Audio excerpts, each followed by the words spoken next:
اعوذ باللہ من الشیطان الرجیم، بسم اللہ الرحمن الرحیم۔ السلام علیکم دوستو، امید کرتا ہوں سب دوست احباب خیر و عافیت سے ہوں گے۔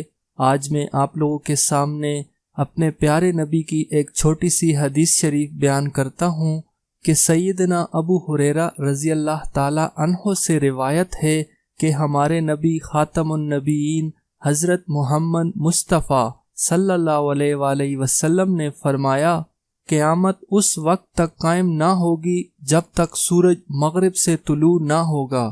جب وہ طلوع ہوگا تو لوگ اسے دیکھتے ہی ایمان لے آئیں گے، مگر یہ ایسا مرحلہ ہوگا جب کسی نفس کے لیے اس کا ایمان قبول کر لینا سود مند نہ ہوگا، کیونکہ اس سے پہلے نہ تو اس نے ایمان قبول کیا تھا اور نہ ہی اپنے ایمان سے اچھائی کو حاصل کیا تھا۔